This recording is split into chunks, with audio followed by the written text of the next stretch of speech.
question. Yes. How can I make my everyday sacred? That is such a great question. There's a lot of different ways. There's a lot of techniques, and a lot of people do that, like meditate and all of that. But to me, it's the willingness to be awake, and that's a whole nother subject. You But mean enlightened? oh, well, that's that. At the moment we think we're enlightened, we're not enlightened, so I don't think that's going to happen. Not at least to the way we think it is. But to be awake means the willingness to pay attention, to really pay attention. And that's on every level. Pay attention to what people are saying. Pay attention to what I'm actually hearing. Pay attention to what my body's telling me. Not my story, what my body's telling me. It's like, if my heart is hurting, am I listening to it? Or do I go into a story about when it happened a long time ago? Or if I'm having a pain somewhere, do I tell myself for it to go away? Or do I listen to it and ask, what is this? To really pay attention. So to be awake is the willingness to really be present, as you teach all the time in yoga. That moment of really being able to breathe into it. And what you taught me many times in yoga is to go to the edge and breathe into it. But don't go beyond it. It's like being awake means I know when I've gone too far. I know when I'm going to hurt myself. So you're able to stay within that realm so that you can breathe into it and learn and find the message in it. But not go to a place where you're beyond it, where you hurt yourself. So it's that paying attention within the realm of my own consciousness. That's the willingness to do that. If I can really begin to stay awake, then I can begin holding everything sacred. If I'm awake, I know everything is sacred. I know sitting here with you right now is a sacred moment. I know when I'm out in nature, everything is sacred. Even in those moments where I wish it wasn't happening, it's still sacred. And if I can hold it like that, then I can see it very differently, and then I can begin to shift it and change it. Whether I leave or whether I breathe into it, whatever, but I'll know what to do because I'm holding it sacred. So every day, like you asked, is the willingness, am I ready to be awake? If I'm ready to be awake, then I'll be able to start seeing everything is sacred. In this, there is a new language to being mindful. Is that the same thing? Mm-mm. No. It's a direction towards it, but again, it's mindful. It's something that I'm thinking. Being awake is not necessarily in my mind, it's in my body, and that's another realm or another level of being awake because our culture doesn't support it.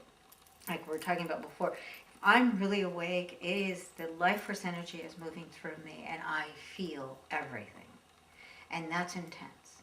So I have a choice. Do I numb it out because it's too much, or do I say, give me more? And that is not necessarily supportive in our culture to say, give me more. Our culture says, numb it down, calm down. But if you're in that place and the kundalini is rising and the energy is flowing through you and you say, give me more. I can barely breathe through it, but give me more. What happens is that you really become the energy. Instead of fighting it or wondering what it is, or trying to calm it down, you become it. And when you become it, you begin to realize this is who I am.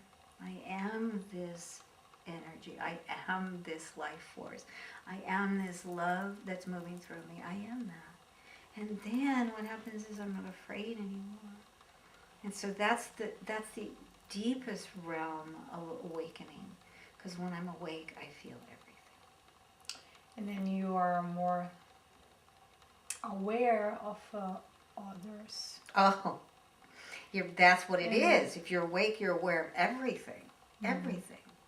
And so, but you're also able to discern because you are awake. So you can hold everything sacred, but you can also discern too what is right for you in that moment. Like in yoga, I can discern what is right for me. It's it watching, listening, and being there, and then discerning. Is this right for me? Mm. That's also holding it sacred, being able to find my truth. Do you have like a little ritual of what people could do Good question. daily? Mm-hmm.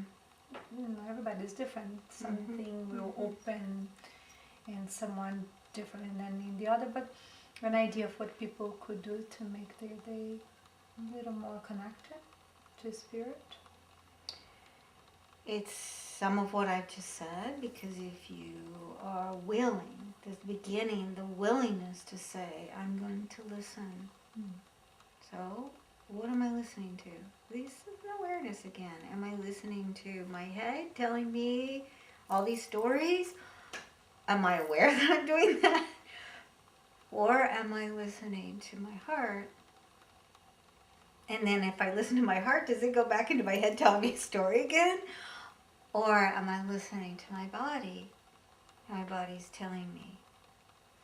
And I always use the analogy that if you have a child and your child comes running up to you screaming and saying, I'm hurting, I'm hurting, I'm hurting, what's the first thing you say? You say, where? Yeah.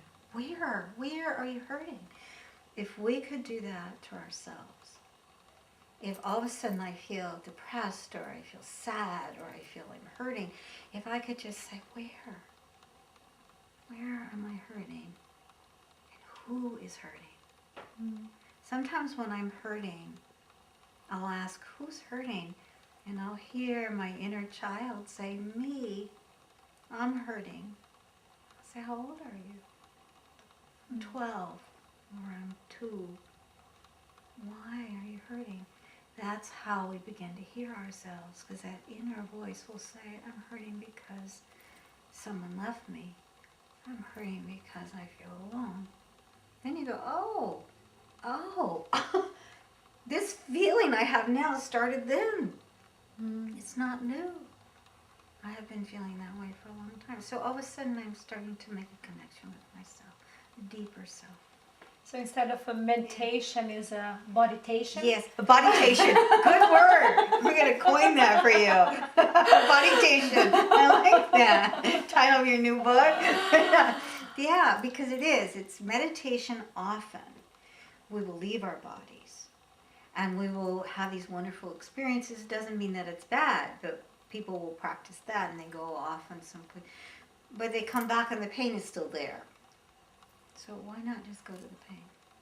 And I know that sounds like somatics, but it's really a spiritual journey, because if I go to it and I hold it with compassion and love, not only do I bring my attention there and it starts to heal, but the energy actually starts to flow. It's an actual science, because if I'm bringing attention there and I'm breathing into it, the energy in my body will start to flow.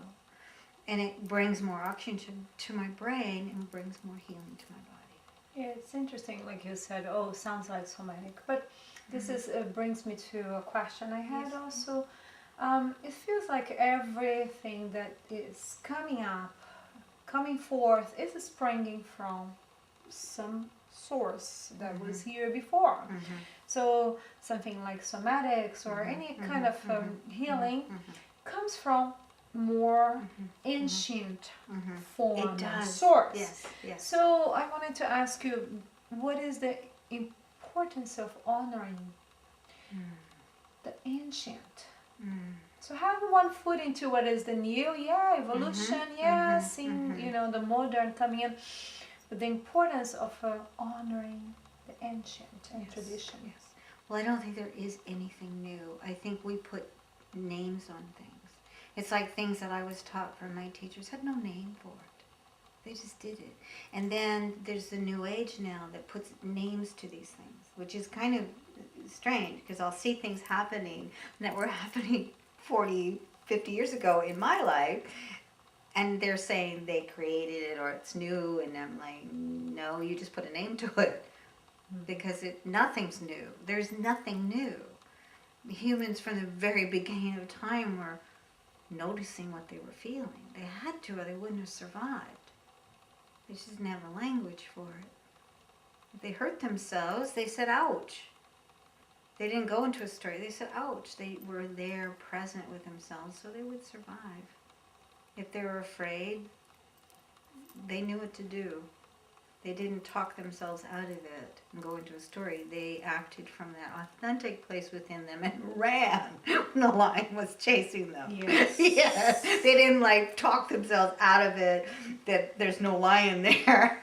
Yes. You know, so I think what we are experiencing, calling it New Age, is nothing new. Nothing new.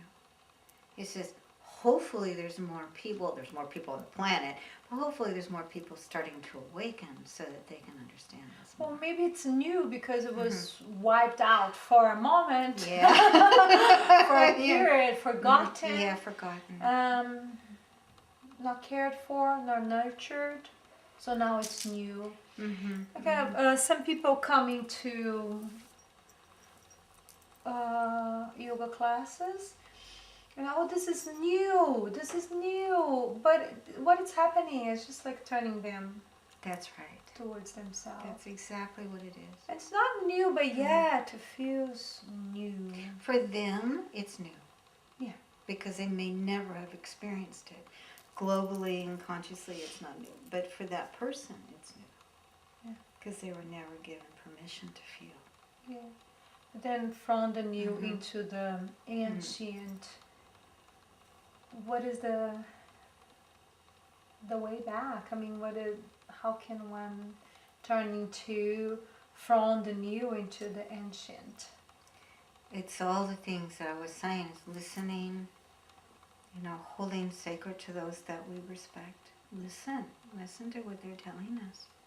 And the ancients listened to each other. There are all kinds of stories about how the women would gather. In many different cultures, they would gather together, especially around their moon time, and they would dream. And then the men would listen to the women's dreams. And women would say, we dream that this is the time to hunt. We dream this is the time to gather. And the men would listen. Yeah. And the men would go out and do it. Yeah. And so there was this incredible harmony, trusting the feminine's intuition. The women being the advisor. That's right, and the guide, and the one that was bringing the mother back to them so they could gather. And we've lost that. We've lost that ability to listen to one another and really listen to, what is it that you know? What do you have to tell me? Because we're all like, listen. We have such wisdom in us if we really listen to one another. And also listening to the elders, which was a big thing, and still is in many cultures. Big thing. Yes, and most often we hear like, and it's not, it's not wise. Well, we're in a culture now where, that's another whole story, but a lot of elders have not been honored, so they're starting to lose their wisdom. And so then that validates, I can't listen to her because she's nuts, Instead of really shifting that to listening so the person doesn't lose their wisdom. If someone is listening, I will begin to remember myself.